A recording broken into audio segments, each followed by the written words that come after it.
जय श्री राम। आज हमारे बीच में पुनः शास्त्री जी, अभियान शास्त्री जी आए हैं। इसके पहले आप इनका वीडियो देख भी चुके होंगे। तो आज का जो विषय है एकादशी से संबंधित और खासकर निर्जला एकादशी से संबंधित है, क्योंकि बहुत सारी कुछ अफवाहें हैं जैसे लोगों को नहीं पता है एकादशी, निर्जला एकादशी के बारे में। बहुत सारे लोग कहते हैं कि निर्जला एकादशी में दोपहर में भोजन पानी कर लेना चाहिए, शाम को कर लेना चाहिए, या सुबह 4 बजे ब्रह्म मुहूर्त के पहले ही, जिस दिन एकादशी निर्जला एकादशी, उस दिन पानी पी लेना चाहिए। तो बहुत सारी अफवाहें हैं, लोगों के मन में भ्रम है। उसको दूर करने के लिए हमारे शास्त्री जी हैं, कुछ बताएंगे। लोगों को बताइए कि आखिर में ऐसा क्यों भ्रम है, क्या है सच है पानी पी लेना चाहिए निर्जला एकादशी में भी, या जी उसका नाम ही है, देखिए, निर्जला एकादशी। निर अर्थात पानी के बिना आप रहें, उसका नाम है निर्जला एकादशी।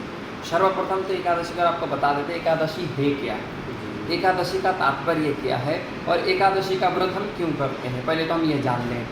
देखिए, 5 कर्मेंद्रियाँ, 5 ज्ञानेंद्रियाँ और 1 मन, कितने हो गए? 11। ये 11 जब आपके वश में हो जाए वो दिन समझ लीजिए आपका एकादशी है। जिस प्रकार से आंखों से खाना देखते हुए भी खाने का मन न हो, नाकों में खुशबू जा रही है किंतु खाने का मन नहीं है, कोई आपको ज़बरदस्ती खिला रहा है फिर भी अब खाने का मन नहीं है, उसके ऊपर ध्यान ही नहीं है, तब समझ लीजिए कि आपकी एकादशी निष्ठा है। एकादशी का मतलब भूख रहने के लिए नहीं है। लोगों ने एक भूख का समझ लिया है, खाओ पियो नहीं तो एकादशी हो गई, वो नहीं है।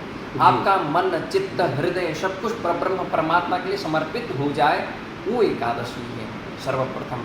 और आपने पूछा निर्जला एकादशी के बारे में, जो लोगों को बहुत ही भ्रमत है कि दोपहर में कोई कहते हैं 2 बार पानी पी लो, कोई कहते हैं शाम को सूर्यास्त के बाद पानी पी लो, ब्रह्म मुहूर्त के पहले पी लो। ऐसा नहीं है जी। ये भक्त अम्बरीश जी ने किया था 1 वर्ष तक निर्जला, बिना जल पिए कुछ भी खाए पीना।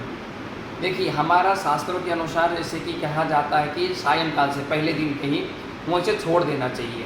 अच्छा, किंतु आप इतना समझ लीजिए, जैसे विश्राम कक्षा में चले गए, विश्राम कर लिए, सुबह उठे तभी से आपका नियम लागू हो जाता है। जब तक पुनः द्वादशी तिथि न लगे तब तक आपको जल भी सेवन नहीं करना है निर्जला एकादशी में। अच्छा। और पूरा दिन निर्जला एकादशी आप विश्राम भी नहीं कर सकते हैं।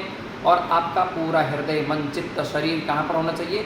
परब्रह्म के चरणों में होनी चाहिए। और वो दिन भगवान के आपको समर्पित होना चाहिए। अच्छा। जैसे प्रकार मान लीजिए कि आप एक दिन वेट करते हैं किसी के लिए, जैसे मान लीजिए कि एनिवर्सरी आ गया तो ये आज पूरा दिन तुम्हारा धर्मपत्नी पति के लिए हो गया, बर्थडे आ गया तो उनके लिए समर्पित हो गया, आज का दिन पूरा का पूरा उनके लिए। जैसे एकादशी का कहने का मतलब समर्पित भाव से आप परब्रह्म परमात्मा के लिए अपने आप को समर्पित कर दें। जैसे आप नौकरी भी कर रहे हैं तो वहाँ भी तो नौकरी चल रही है, किंतु मन में भगवान का नाम स्मरण करते रहें।